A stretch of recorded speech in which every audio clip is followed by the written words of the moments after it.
cómo conducir una empresa de 30 a 300 empleados sin morir en el intento. Empresarios, gerentes y especialistas aportan cada semana experiencias y análisis sobre un actor clave de la economía argentina. M de Medianas, con la conducción de la consultora Marianela Labate y el periodista Carlos Liaskovich, muestra soluciones y herramientas concretas para empresas que ya no son pequeñas, que se han profesionalizado y que quieren seguir creciendo de un modo sustentable. Los lunes, a las 14 horas, por Radio Cultura.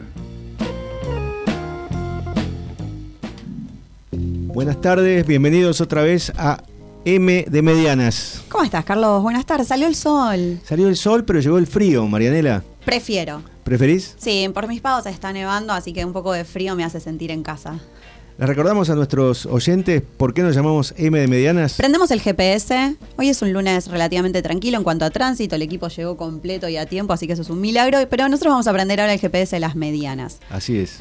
Las medianas aproximadamente son aquellas que tienen entre unos 30 y unos 300 empleados, pero sabemos que esa tipificación o caracterización numérica no es suficiente para definirlas. Una mediana puede ser parte de la cadena productiva de una multi, integrar en la propia una startup, profesionales, una pequeña, y en ese como andar a veces complicado, sí, o a veces tratando de profesionalizarse, que vos decís siempre que es la palabra que las define, muchas veces su ADN quedó mezclado dentro de esta sigla PYME que mucho no las representa. Así es. A veces ha pasado desde el lado institucional o gubernamental, podemos decir municipal, nacional, etcétera, que no hay tantas propuestas o iniciativas para acompañarlas. A veces desde el ámbito privado también, financiación, temas de banca, que suelen hablar al PYME, pero es al pequeño, es a la micro o al emprendedor. Y cuando lo representan como muy pequeño. Claro. ¿No? Como el dueño que dirige todo. Exacto. O un dueño que dirige todo porque son 5, 7, 10 claro, empleados, que nada que ver con una mediana, capaz tiene 250. Sí. Y después también hacemos ahí nuestro mea culpa. También desde los medios hemos dicho las pymes y hacer una generalización. Sí. Por eso después apareció el programa en el que podemos como separarlas del resto. Y me parece que también es relevante contar que tienen entre más o menos un 25% del empleo registrado. Así es. Que no es menor, y muchas de ellas en servicios y otro tanto en sectores industriales. Completamente. Que hemos dicho muchas veces que es como el patito feo del sí, marketing, porque bueno, nadie quiere trabajar con, no sé, metalúrgica, herramientas, industrias pesadas, pero son un área muy pujante, inclusive agro y afines. Sí, muchísimas de las medianas en el país son más o menos entre 40 y 45 mil, es un número un poco impreciso, depende de cuál es la base de empleados que se considere. Pero son muy importantes en el tejido de la innovación y justamente de la provisión de las grandes, y representan un peso importante también en exportaciones, ¿no? Así que de este modo la M de Medianas está un poco apuntando a resolver esa falta, esa ausencia de estas empresas, que algunas incluso se caracterizan por tener pocos empleados, están en la base, digamos, de las medianas, pero con un altísimo valor agregado, porque sí, son por ahí 30, 40 ingenieros o tecnólogos o gente que está en el tope de la tecnología y representan mucho más valor que simplemente la cantidad de empleados. Y muchas de ellas exportadoras, que sí, a veces eso no está tan representado. Hemos tenido también sentadas a la mesa algunas de ellas, y bueno, es interesante cómo ese valor agregado busca ser capitalizado más allá de nuestras fronteras. Así es. Bueno, y hoy vamos a develar el misterio de nuestros acompañantes, nuestros entrevistados, que han tenido la deferencia de acercarse aquí a la radio. La verdad que para nosotros es un caso súper interesante, que son los representantes de los hoteles DOT. Correcto. ¿Cómo están? Así que bienvenidos. Bienvenidos, y con el bienvenidos aparecen en la pantalla, con lo cual se devela el misterio para los oyentes.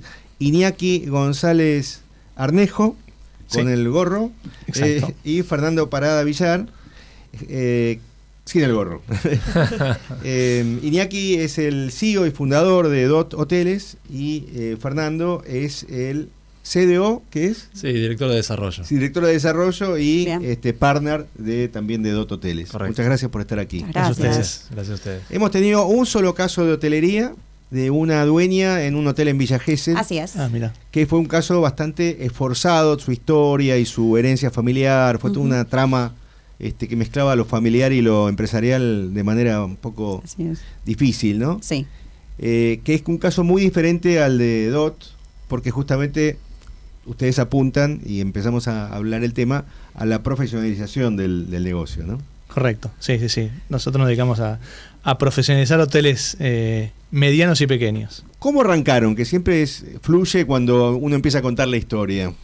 Mirá, arrancamos aproximadamente hace 20 años con hoteles medianos a grandes, pero con un hotel en el Calafate, que en el 2003, en un momento donde se entregaban tierras muy económicas porque había que poblarlo, había mucha demanda, Argentina había devaluado, o sea que había muchos españoles que querían venir y no había alojamiento, o sea, por la radio buscaban lugares para alojarse. O sea, te decían que por favor alojes a los turistas en sus casas. Así que arrancamos con ese hotel que después se construyó con un crédito y con inversión propia, y después se construyeron otro hotel más en Iguazú y también un proyecto de inversión de hostel en el Calafate. Esos fueron los primeros 3 hoteles que iniciaron todos. Las piedras angulares. Las piedras angulares. Y arrancaron en el negocio mismo, ustedes, digamos. Exacto. Operando hoteles propios. Sí, operando hoteles propios. Bien. Ahí nos dimos cuenta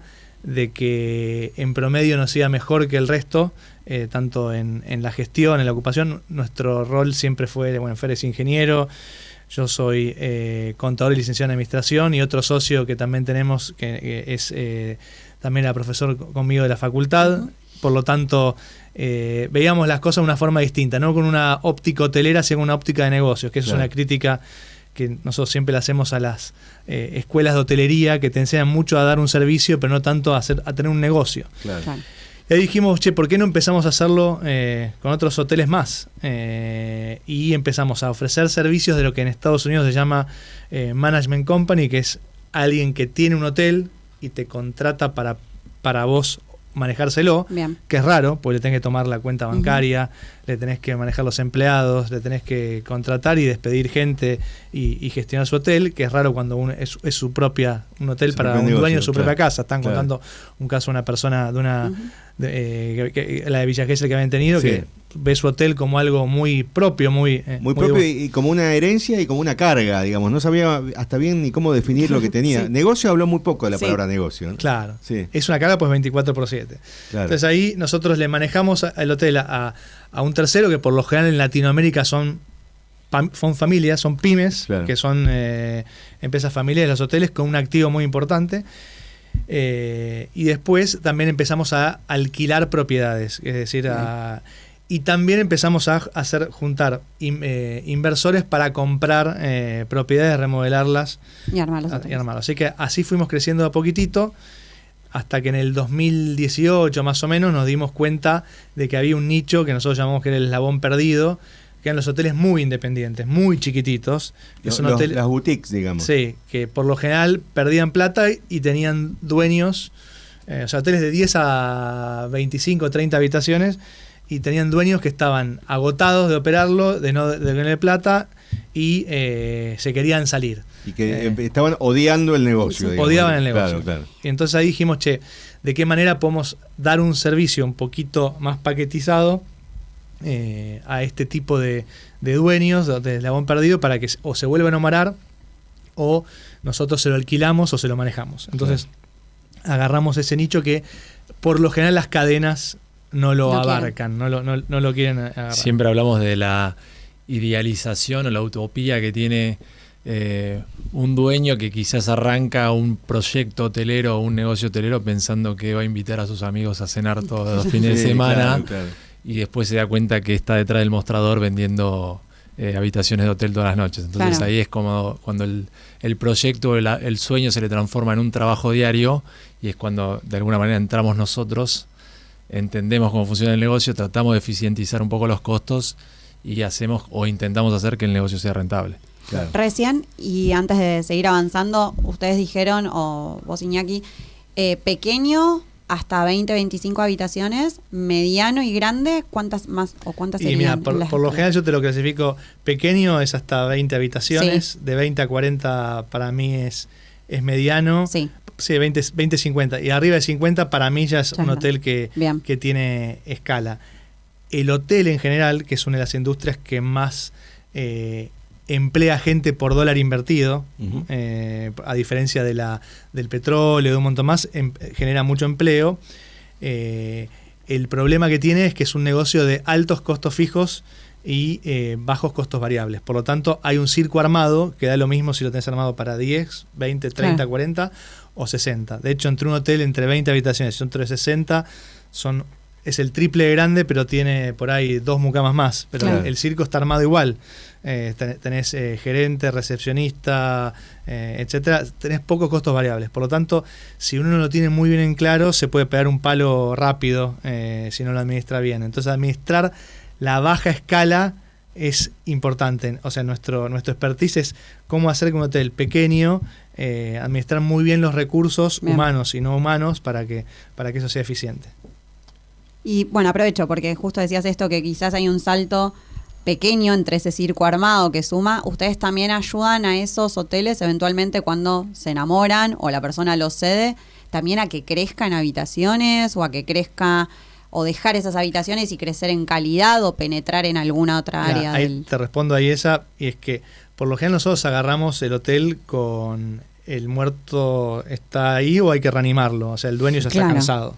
O sea, por lo general está más cerca de tirar la toalla. Lo cual es una oportunidad, pues nos da la posibilidad de que, Fer les puede contar un poco, pero de hecho estamos con 3 proyectos ahora donde el dueño o no tiene más la plata, o está cansado, o no confía más en el proyecto, y nosotros ahí entramos y o lo mejoramos en términos edilicio, lo cual hace que la tarifa hasta en muchos casos se pueda llegar a duplicar la tarifa del hotel, o al mismo tiempo también le agregás cantidad de habitaciones o le agregás escala para que sea más rentable. No siempre se puede, en lugares más amplios donde hay terreno sí, en capital no. Claro. El famoso P por Q para nosotros es tarifa por ocupación. Tarifa por ocupación nos da el revenue total que va a tener el hotel en el mes. Si el Q, porque es la cantidad de habitaciones, es pequeño, por ahí me pongo medio tecnicista, pero si el Q es pequeño, tenés que elevar mucho la tarifa para poder suplir ese revenue, esa facturación que tenés que hacer en el mes.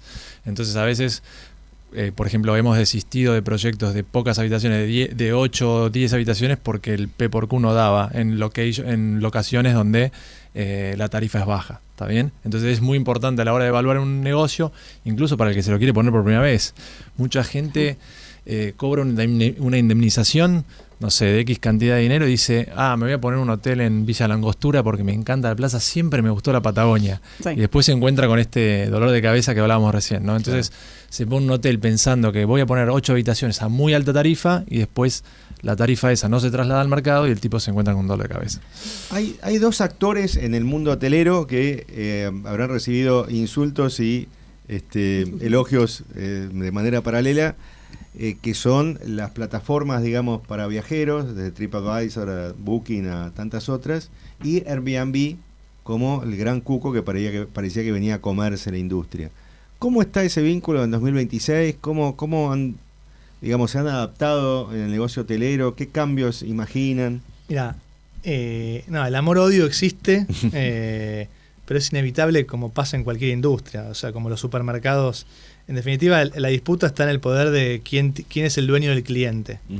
Y claramente en esa pelea, lo que nosotros llamamos las OTAs, que es Online Travel Agency, que son Booking, Despegar, Expedia o incluso Airbnb, lo hacen mucho mejor que el hotel por su propia cuenta. Porque tienen surtido, algo que, o sea, te pueden ofrecer una variedad de cosas, tienen mucha más inversión tecnológica y hacen mucho más marketing. Por lo general, son muy útiles en ese sentido.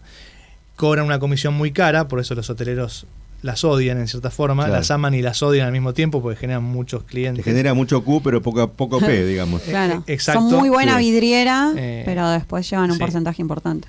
Ahora, hay una frase que decía el ex CEO de Expedia, que es una de la número 2 del mundo, que decía, nosotros te mandamos un cliente por el 25% de comisión que duerme con vos, come con vos, desayuna con vos, se hace todo con vos, y vos no tenés la oportunidad de que la próxima vez que vaya vaya en forma directa, ya es un problema tuyo. Claro.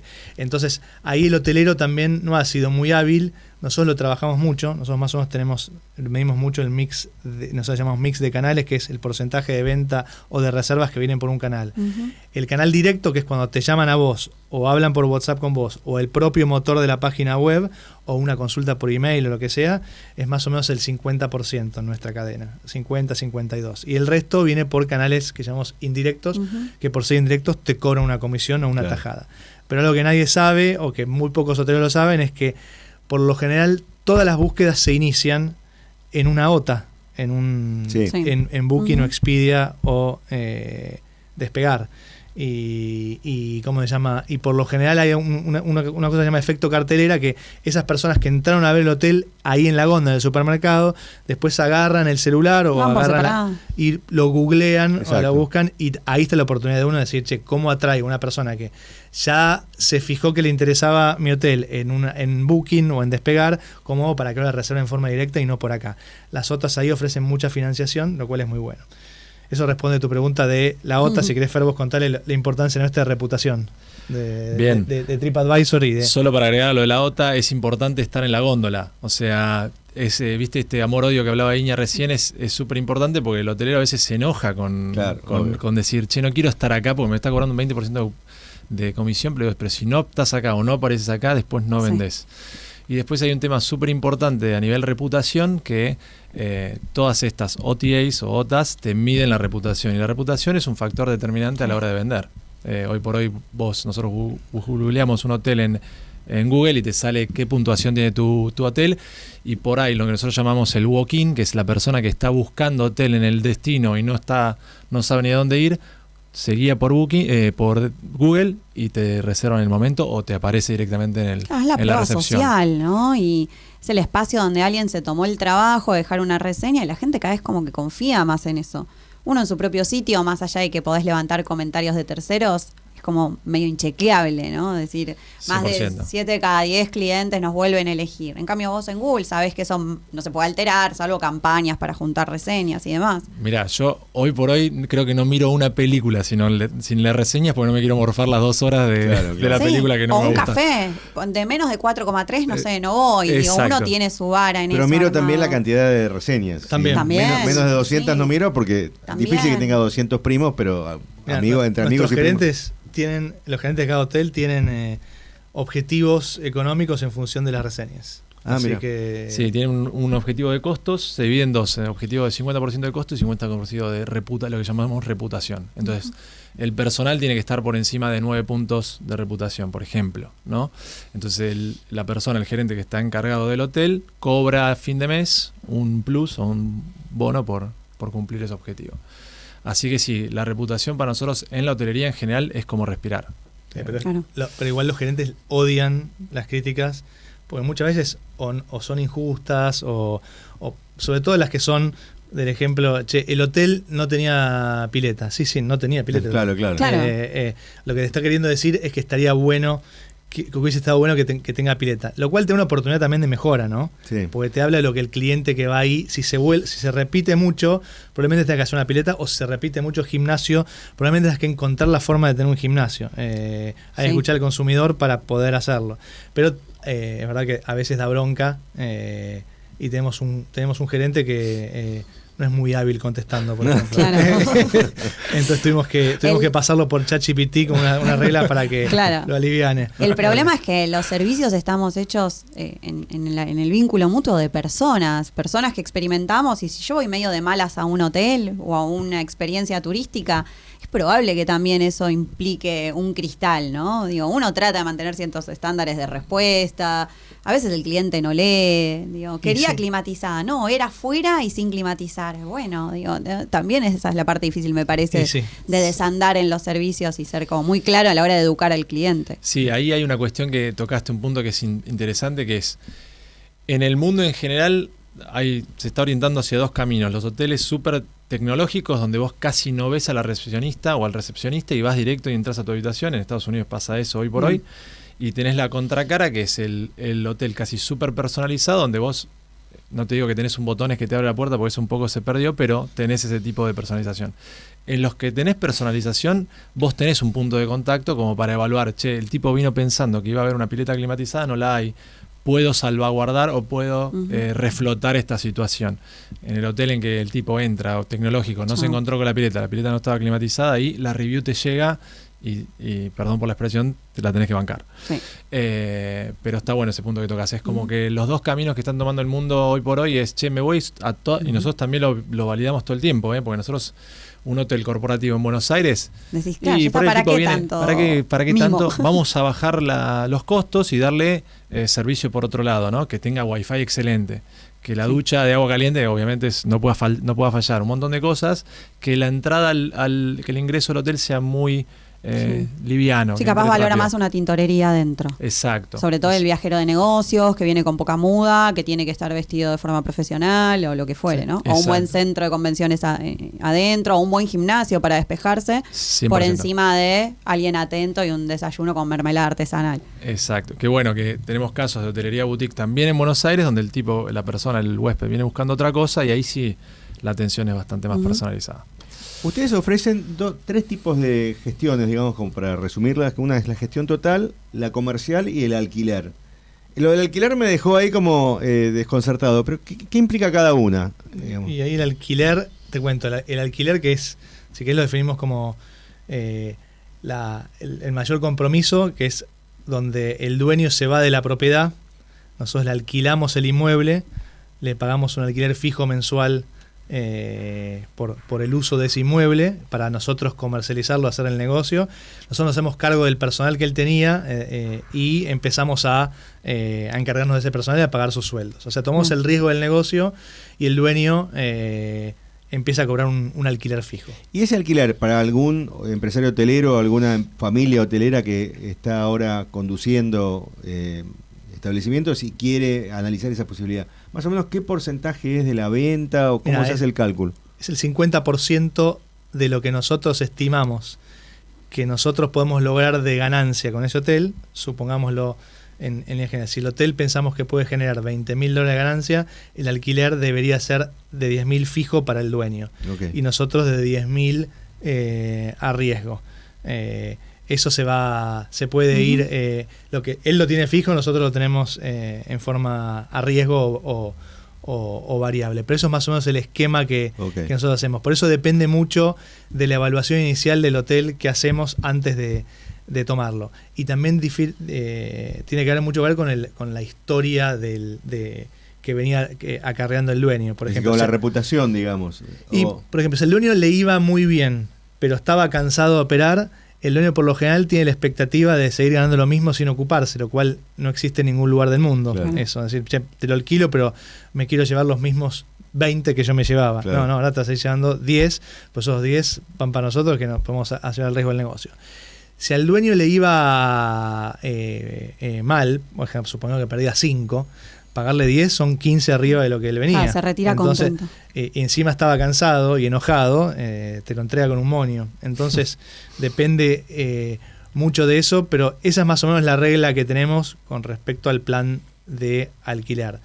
El plan ahora te cuento el otro extremo. El otro extremo es solo te comercializamos, que es el plan 1. Okay. Donde ahí hay un dueño que se quiere seguir ocupando, está detrás del negocio, está detrás del mostrador, es parte del activo del negocio, porque atendido por el dueño hace que haya mejor reputación, pero no le da el tiempo o no sabe como para ayornarse en cuanto a la comercialización. Entonces nosotros lo que hacemos es un presupuesto de cuánto creemos que ese hotel puede lograr, lo comparamos contra lo que él logra hoy en día, a veces es difícil porque no conocen mucho sus números, sí.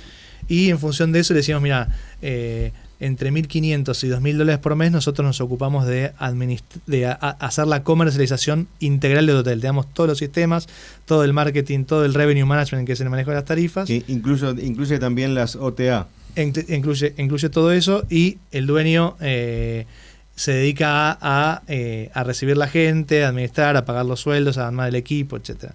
Es el plan uno, que es el plan parecido a externalizar el departamento de marketing. Exacto. Son como un CMO externo ustedes. Exacto. En ese caso. Siempre hablamos de 3 patas. Hablamos de una pata de software, que es toda la parte tecnológica.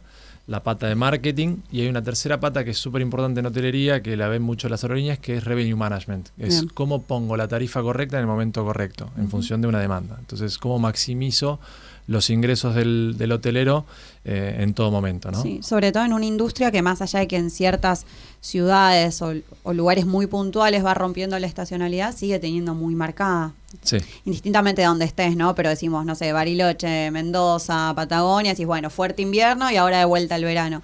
Digo, ahí debe ser difícil llegar con la oferta correcta, el valor correcto en el momento indicado. Y mira, es difícil justo por lo que decís vos, porque vos primero tenés una capacidad fija. Tenés, no sé, suponete 20 habitaciones para vender.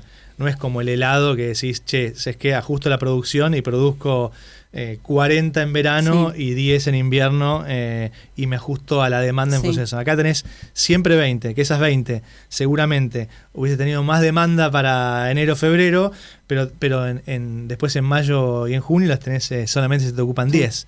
Entonces te queda capacidad ociosa. Entonces, la administración de precios tiene que ver con eso, en cómo hacer para cobrar caro cuando hay demanda para que te sobrepasa tu capacidad fija y vos no podés construir más habitaciones, y cómo haces para vender más barato en los momentos de baja demanda, siempre sabiendo que es un producto que a las 12 de la noche se pudre y es perecedero, no es que lo estoqueas y lo puedes volver a vender.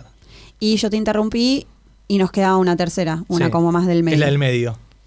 La del medio es lo mismo que hacemos a nivel operacional y administrativo, pero sin alquilar. El riesgo lo sigue teniendo el dueño. O sea, los empleados son del dueño, sigue operando con su...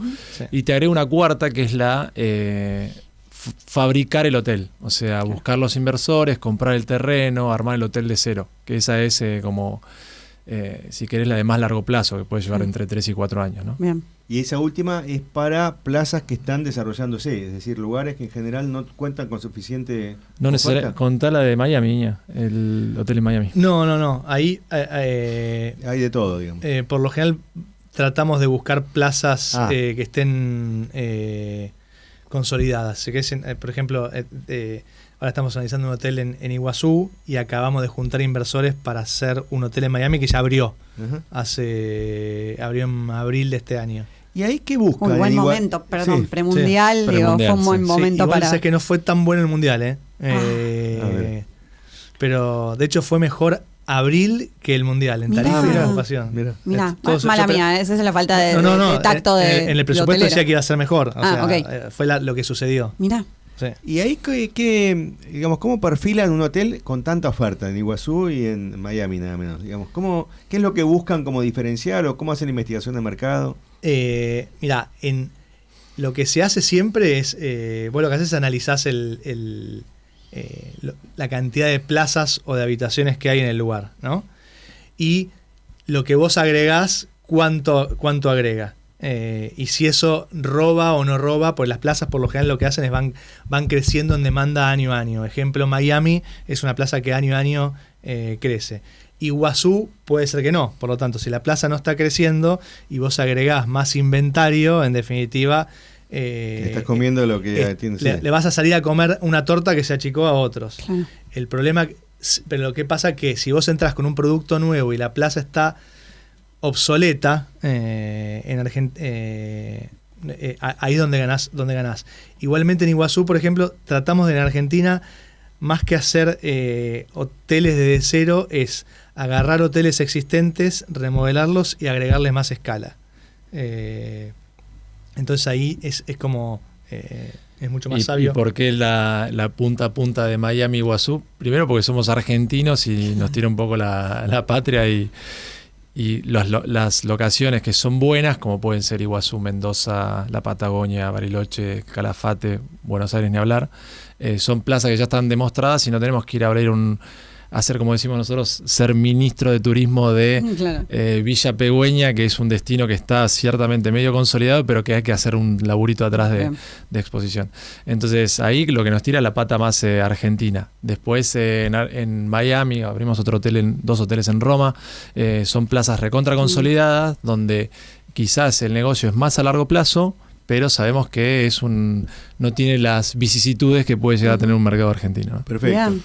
Bueno, vamos a hacer una pequeña interrupción comercial. Estamos con Iñaki González Arnejo y Fernando Parada Villar, que son de fundador y CEO y CDO respectivamente de DOT Hoteles. Y les dejamos para el retorno después de la pausa una pregunta que yo nunca dejo de hacer. ¿Cómo imaginan el impacto que pueda llegar a tener China en algún momento en el turismo sudamericano? Y si hay algún plan para eso, o si al revés están pensando acercar ese flujo inmenso y creciente de gente alguna vez a Argentina y América Latina. Soy tenista de alto rendimiento y en la vida soy exactamente igual. Por eso banco a Sancor Salud, una cobertura de alto rendimiento, con todo lo que necesitas. Sancor Salud. La buena salud es todo.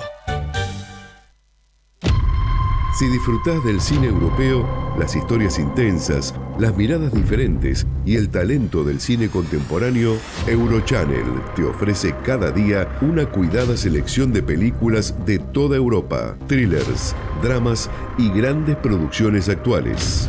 Eurochannel, el cine europeo que se siente. Disponible en Flow, canal 324.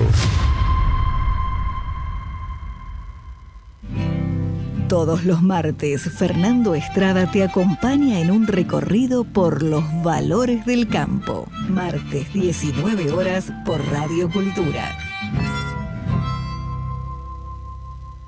Radio Cultura Podcast. Seguinos en redes sociales, @Radio Cultura BA. Bueno, entonces retornamos acá con Iñaki y Fernando de DOT Hoteles. Bueno, la pregunta está sobre la mesa. ¿Qué pasaría si de repente en Sudamérica vienen 100 millones de chinos? ¿Qué se hace con eso? Digo, ¿hay alguna o suena demasiado futurista, demasiado... Primero nos colonizan. Sería genial, la verdad.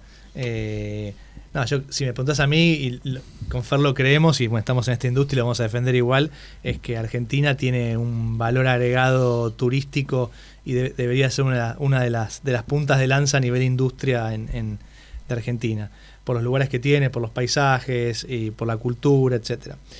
El problema con China es la de la visa. Claro, o sea, es un problema político-administrativo, digamos. Claro. Sí, que los chinos es una traba que no la tienen en otros lados. Así que seguramente empezarían a venir, pues están viajando y están llenando todo el resto de los otros lados. No lo dejan de ver como un destino secundario y exótico. Okay. O sea, compite contra otros destinos secundarios. Sí es cierto que Argentina tiene dos cosas que son únicas, que tienen que ver con la Patagonia o el glaciar y las cataratas del Iguazú. Uh-huh. Y le podemos sumar Buenos Aires como ciudad, sobre todo por tango y fútbol. Claro. Sí, vienen a buscar la experiencia cultural más que de paisajes, digo, exacto, que no son tan imponentes acá. Sí, ahora, si mirás el mix de nacionalidades de nuestros hoteles, cuando la mirás por lo que es externo, lo que más se lleva sigue siendo Estados Unidos, después España, y después está repartido en lo que es el resto de Sudamérica y Latinoamérica, pero eso es principalmente lo que tenemos. Estados Unidos sigue siendo fuerte, pero sí tenemos cosas únicas que no la tienen otros países. Uh-huh. Como para... Sí, y convengamos que siempre decimos lo mismo, ¿no? Argentina a nivel hub mundial o a nivel ubicación en el mundo estamos lejos. Sí. O sea, de Estados Unidos, entre tomarse un avión a México, que es otra cosa, nada que ver, son 2 horas, y venirse acá son 10 horas, 12 horas de vuelo. Entonces, incluso si se tienen que ir al Calafate, no llegan a Buenos Aires y tienen 3 horas más de vuelo. Entonces, hay que hacer una fuerza desde acá, desde turismo, para empujar un poquito a Argentina como marca país. Si bien yo creo que Argentina está como tendencia en el mundo últimamente, ¿no? Sí, se habla mucho, se está hablando muy mucho, de moda para lo bueno y para lo malo. Sí. Sí. Así que en ese sentido estaría bueno que desde turismo hacer fuerzas por esa marca país. Sí, o cuando viene el europeo que está acostumbrado que en 2 horas o 3 de vuelo estás en otro país. Acá seguís en Argentina con 2 horas y media de vuelo. Planear un viaje a Argentina y recorrer cataratas, el glaciar, Mendoza y no sé, Jujuy, es un viaje de capaz 2 semanas. No es Correcto. lo mismo que uno hace el Euroviaje censurado y recorre en una semana 3 países. Claro, exacto. Eso para ellos también implica para algunos un desgaste. Nuestra conectividad no siempre es tan perfecta o a priori tan ordenada. Sí, y otro tema es que hoy está visto como caro O sea, cuando se compara contra otros destinos secundarios exóticos, Claro. que por ejemplo Claro. puede ser Tailandia, que le queda más cerca, ¿no? Un europeo cuando compara Argentina, por lo general te lo compara contra el sudeste asiático. O Mirá. sea, y siempre se ve Argentina o Sudamérica, pues muchas veces se combinan los dos viajes, ¿no? Ujú. O sea, no solamente como un destino natural. O sea, la gente lo asocia con el verde en Bien. los... Mira. Sí. Sí, y eso sí, es cierto, es cierto. No, iba a agregar eso mismo. Está bien. Yo tengo una pregunta que tiene que ver con quizás la mirada miope de, a ver, yo soy de Bariloche y a veces estamos muy acostumbrados a el techo a dos aguas, la madera, generar como eso. Ustedes en este acompañamiento, a veces para escalar, necesitan estandarizar, digo, ¿cómo se preserva la identidad propia, la experiencia con la calidez, con quizás tener que, o sea, salir a arreglar un hotel, porque algunos no siempre están en súper buenas condiciones, o he visto algunos evolucionar positivamente. El otro verano estuve en el Muelle, por ejemplo, y me pareció una súper experiencia. Digo, ¿cómo se negocia eso entre calidez, optimizar, el pez por culo, la capacidad y demás? Está buenísima la pregunta que haces porque con Iña tenemos siempre esta discusión de me voy a la Patagonia y quiero la casita de Heidi. La cabaña. La cabaña de Heidi y la casita patagónica. El ciervo, típica. que no es autóctono, pero imaginamos el ciervo y el bosque de Arrayanes. Exactamente, entonces es como hay una puja interna siempre. Sí. Nosotros, yo peleo más por lo moderno y él pelea más, le gusta más lo tradicional. Y a veces lo tradicional es muy mal mantenido porque pasa mucho Sí, eso también. eso es un problema. Le pasaron 20 años, tuvo mucha obsolescencia, los baños están viejos y a vos primera impresión que te da es todo bien con la casita de Heidi, pero estoy llegando a un lugar que no me gusta. Sí, No, claro. perfecto. Versus algo súper moderno que no tiene nada de este techo a dos aguas del cual hablas y perdió la esencia de Bambi y el ciervo y demás, pero estoy en un lugar moderno. Entonces, ahí lo que tratamos de hacer muchas veces es, sobre todo cuando agarramos propiedades que están en este estado, que el dueño está agotado, que hace mucho tiempo que no le hace mantenimiento y demás, es hacer una combinación de las dos cosas. Si el baño es un baño que está obsoleto y quedó viejo, renovamos el baño, pero dejamos el resto muy bien mantenido, pero con esta cuestión de la casita de Heidi, como le decimos nosotros, que un poco el europeo viene buscando eso, porque nos pasa mucho, por ejemplo, en el Calafate, que está lleno, vos vas en el avión de Buenos Aires a Calafate y nadie habla español. Claro. O si hablan español son de España. Entonces, esa persona va buscando la casita tradicional de la Patagonia y no la cabaña moderna que puede llegar a tener en una montaña en Suiza. ¿Está bien? Entonces, está dispuesto a bajar un cierto estándar de calidad para percibir realmente lo que es el movimiento autóctono. Entonces está bueno lo que decís, porque nosotros tenemos esa lucha interna de decir, che, ¿hasta dónde modernizamos y hasta dónde no? Sí, o a veces se moderniza un espacio común, o un espacio, no sé, o de conferencias, o un sector medio entre lo nórdico y acogedor, pero con una decoración así, la habitación queda un poco más como que te abraza, ¿no? Esta calidez y, bueno, si ves la nieve mejor y todo eso. Exacto. Es clave lo que dice Fer, que es clave no es lo que te gusta a vos, es lo que le va a gustar al cliente que va a venir. Tal cual. Y por lo general, sí, tenemos esa lucha interna siempre, él va más a lo moderno, pero tratamos de respetar la identidad del hotel o la hostería, pero lo que pasa es que hay una delgada línea entre algo vintage y algo viejo. Sí, Claro, sí. lógico, sí. Entonces es como que hay que respetar la identidad, pero Bien. tiene que estar bueno. Perfecto. Y hay cosas que se notan mucho, como dice Fer, los baños. El baño. ¿Cuántos baños estás renovando ahora? Ahora estamos renovando 19 baños. Yo me llevo las obras muchas veces. Claro, te toca la parte de pelear con... Y con el también diseño. este tema, ¿no? De que a veces estás en el Calafate, no tenés proveedores de nada, estás lidiando con eso también es Argentina, ¿no? Claro, sí, claro. tal cual. Y de la mediana empresa que hablamos recién Sí. al principio. Bueno, referido a eso, mi siguiente pregunta iba un poco a la cadena de valor turística, porque ustedes cuando analizan una posibilidad de tomar la gestión total o alquilar un establecimiento, un hotel, miran, por supuesto, el hotel, los números, pero también supongo que miran el antes y el después, de cómo llega, cómo es el aeropuerto, cómo son los servicios turísticos, es decir, ¿eso cómo entra en el paquete total cuando analizan una posibilidad? Mira, lo que analizamos mucho es el destino en sí. Uh-huh. Nunca vamos a ir en contra o a ser patriotas del destino. ¿Ves? Que lo decía Fer antes. ¿Qué quiere decir esto? Es posicionar un destino o un lugar turístico lleva mucho tiempo. Y los excede, obviamente. Y no es un rol que desde siendo hotelero vos puedas atraer la gente, porque la gente no va por el hotel, va por el destino. El hotel es un lugar donde la gente va a dormir porque tuvo que ir a ese lugar que quiere ir a visitar.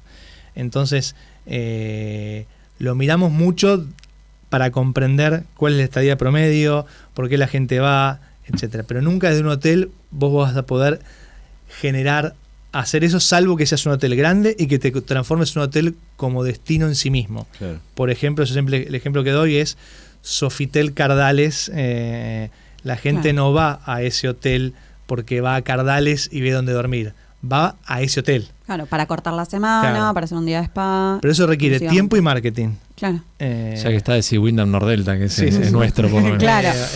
Pero bueno, son destinos al que, como vos decís, justo la palabra destino no, te importa el hotel. Las amenities, el servicio o de spa. Vos vas al hotel, ni siquiera vas al destino. Porque no vas a visitar. ¿Dónde quedaba el hotel donde fuiste?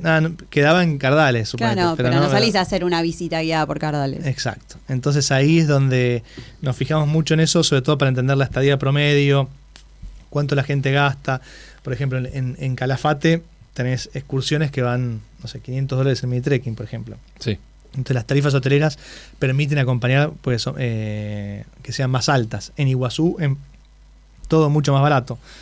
Estadías más cortas, más vuelos. O sea, hay que entender el destino y nunca, o es muy difícil, posicionarte como destino. Villa Pegüeña, tenemos vuelvo a mencionar Villa Pegüeña, que es hermoso, se los recomiendo a todos los que quieran ir visitarlo. Es un destino que no tiene aeropuerto cerca, o sea, tenés que ir probablemente desde Neuquén, un camino que termina yendo por parte de Ripio. Entonces, el destino en sí le falta esa infraestructura como para decir explota este destino, que es maravilloso. Así que eso. Bueno, a veces dicen que no se quiere terminar de allanar todo el camino para que no explote ciertos lugares. Hay que ver si es del todo verdad también, ¿no? Sí, pero en el fondo es como que empujás a la economía local, se empiezan a meter más establecimientos, la hotelería mueve un montón de la economía local, el turismo mueve un montón de la economía local, creo que Pegüeña depende 100% del turismo. Sí. Así que sí, yo creo que la infraestructura y el acompañamiento a nivel industria nacional, turismo, es importante. Hablemos un poquito también del hotel, como lo presentamos al principio del programa, del B2B, el que no es destino turístico, sino que es destino laboral. ¿Eso que está abandonado, está bien desarrollado en la Argentina? ¿Hay posibilidades de mejorarlo? Es decir, por ejemplo, la explosión esta de Neuquén, ¿esto puede generar negocios para ustedes? ¿Lo están analizando? Nosotros tenemos un hotel en Neuquén y es 100% corporativo. Claro. Y ahí te cambia mucho desde la construcción, que tenés que tener en claro quién va a ir ahí y qué servicios va a requerir. Por ejemplo, es importante que tenga un restaurante, que el restaurante sea que tenga cocina, que la comida sea abundante, o sea, hay que tenga gimnasio, hay un montón de cosas que tenés que tener en esos lugares. Pero sí, de hecho, el turismo corporativo o los hoteles corporativos es el negocio más grande en Estados Unidos, más que el negocio turístico. O sea, hay más gente viajando en Estados Unidos por negocios que... y eso incluye el turismo de convenciones también. Eso incluye el turismo de convenciones, sí. Pero sí, mueve mucho la economía. Acá es algo que todavía se está desarrollando. Y si nos quieren preguntar, nuestro ADN está más del lado del turismo vacacional que del turismo corporativo.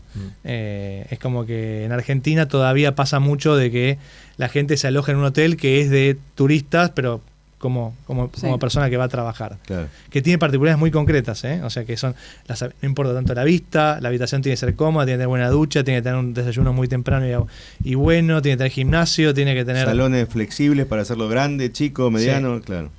Tenemos hoteles de esos, pero por lo general nos enfocamos más en el turismo, salvo el de Neuquén, que está propiamente dicho para eso, y tuvimos en un momento un hotel en Anielo, en Vaca Muerta, que estuvo pensado para eso, que no era nuestro, sino que era de management.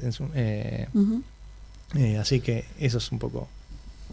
Perfecto. Tengo otra pregunta relacionada con cómo cambiamos como consumidores. Hace un ratito, Iñaki, decías, no se trata de lo que me gusta a mí, se trata de lo que le gusta al cliente.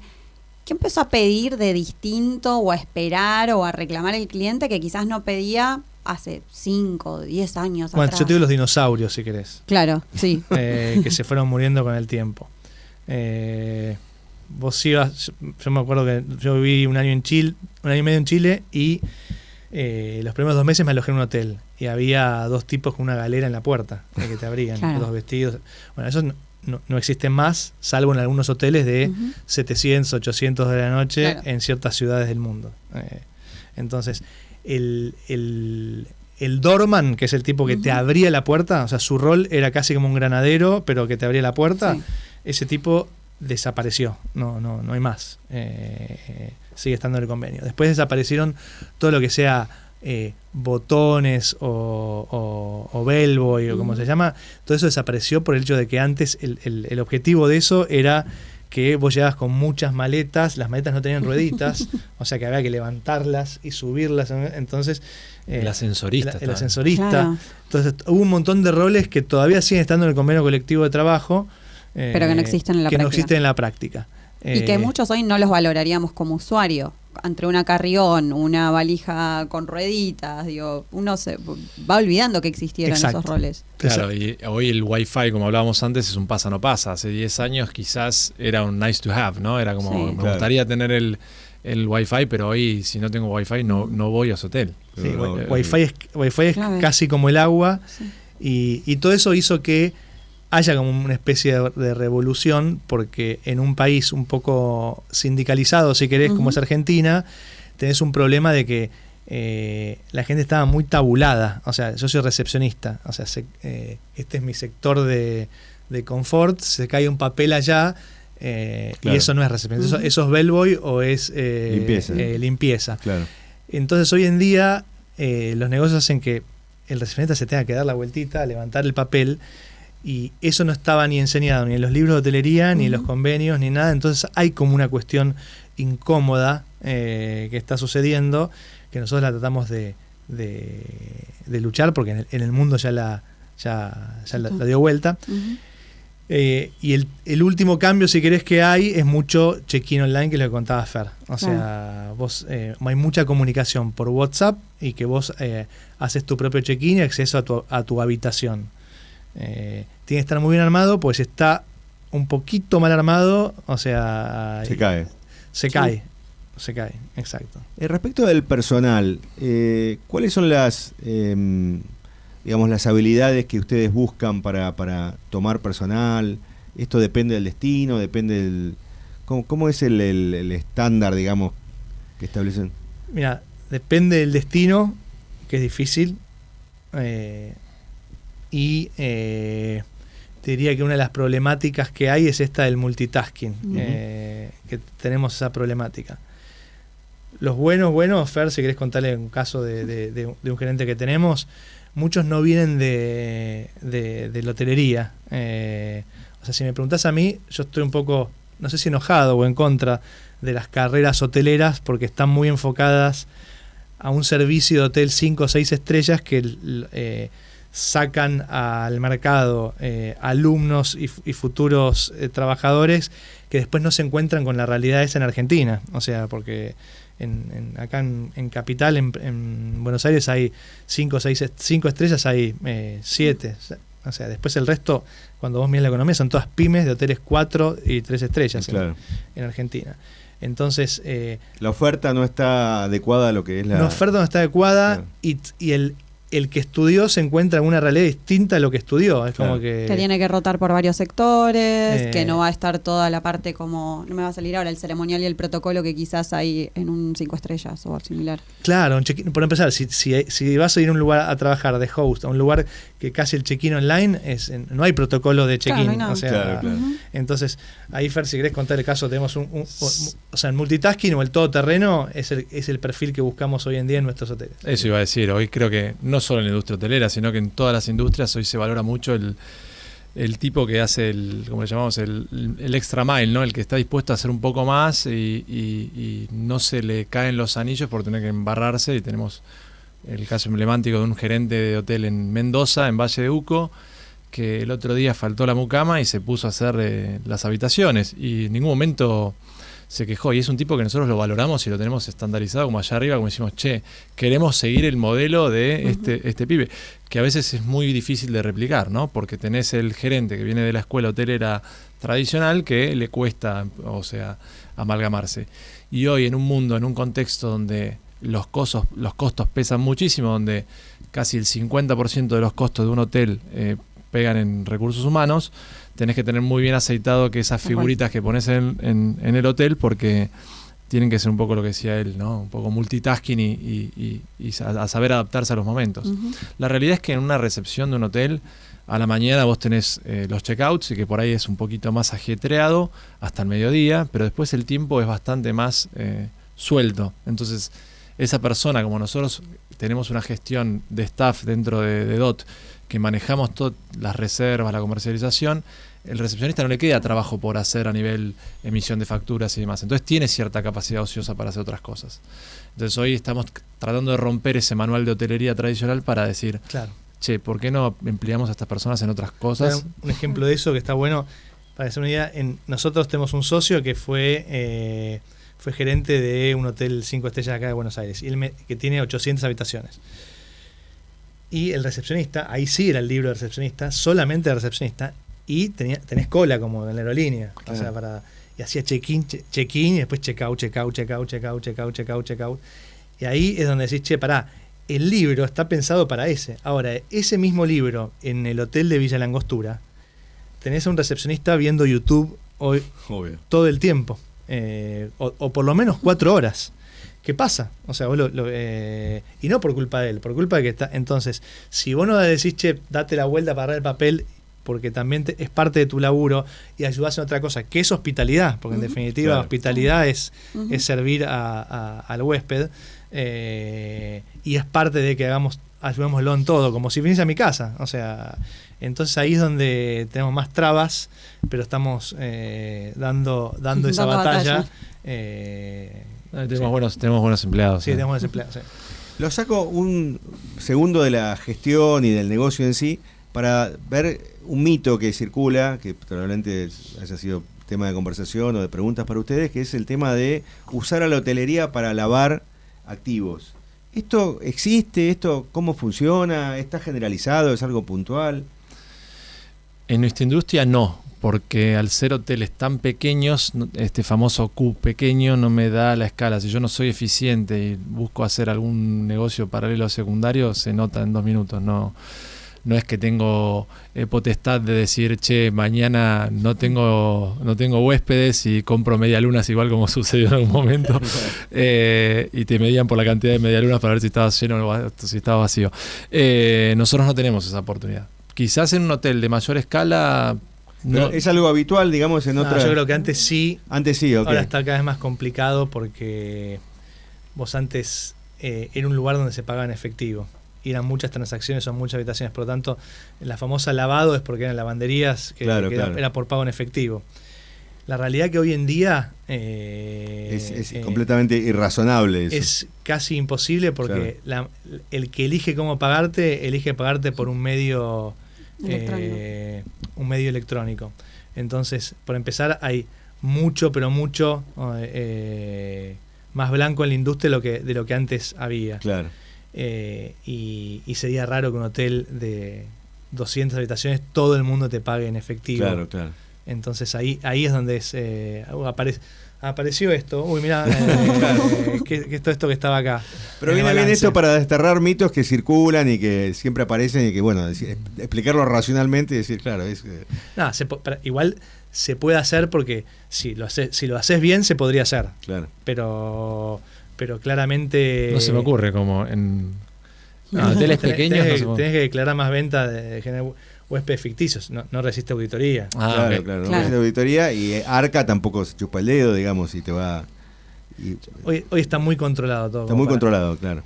O sea, yo creo que los casos que han sucedido en Argentina tienen que haber sucedido más por omisiones de los entes de control que por la práctica que esté bien hecha. Sí. Perfecto.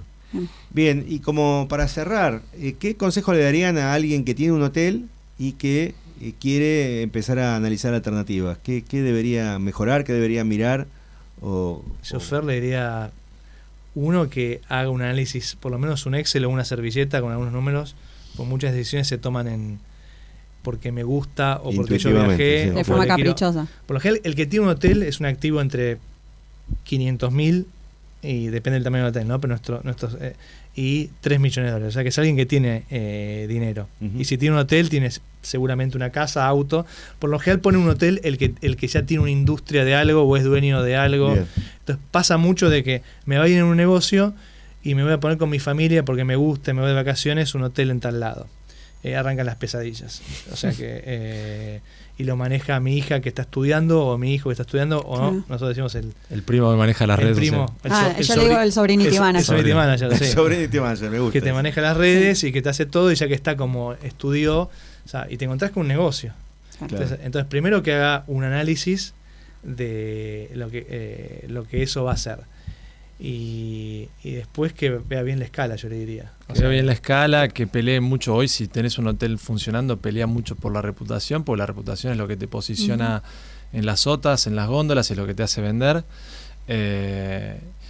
Y después a nivel mantenimiento, que es lo que lucho casi yo todos los días, es tener el hotel bien mantenido, porque es tu carta de presentación en el hotel. Y después también un trabajo muy fino de revenue management, ¿no? De, como decías vos antes, en la etapa de vacas gordas, tratar de maximizar ingresos, y en la etapa de vacas un poco más flacas, tratar de mantener por lo menos el hotel en break-even y pagar los costos. Entonces, eso es lo que te va a dar un hotel sano o un negocio sano a lo largo del tiempo. Perfecto. Sí, y saber, regla de oro, es un negocio inmobiliario, pero donde el negocio, porque en definitiva es tierra más ladrillos, pero siempre saber de que el negocio vale por lo que el flujo de dinero del negocio da, que por lo general si lo administras bien te debería dar el doble de lo que es un alquiler tradicional. ¿Qué quiere decir esto? Que si vos tenés un hotel, un inmueble residencial que lo alquilás y te da el 4-5% de Argentina, el hotel te debería dar entre 8 y 10, si le va bien. Esa es un poco la regla, y que sí es un negocio 24/7 y que es muy difícil salir. Bien. O sea, no hay tanta compra-venta de hoteles como si hay compra-venta de departamentos en Caballito, en Recoleta, en Barrio Norte, etcétera. Vos lo publicás, son 2 ambientes, se vende. Un hotel no lo vendes tan rápido. Bien, es alta la barrera de salida de la industria. Buenísimos estos últimos 2 datos porque ubican en el mapa rápidamente en cuanto a ingreso y en cuanto a entrada y salida del negocio. Sí. Bien, una lección hemos tenido. Me encantó. Marianela. Y a vos con números, que te encanta más que a mí todavía. Con números, y espero que algunos oyentes también. Obvio. Bien, Iñaki González Arnejo y Fernando Parada Villar de DOT Hoteles, muchas gracias por haber estado en M de Medianas. Gracias a por la ustedes. invitación. Y pueden escucharnos después. Así es, los miércoles de vuelta a las 23, y si no en @mdmedianas, y también en las redes sociales y plataformas digitales de la radio. Muchas gracias, Leonardo Giusti, por la operación técnica, como siempre, y el lunes que viene No importa que sea feriado, acá vamos a estar. vamos a estar. Gracias.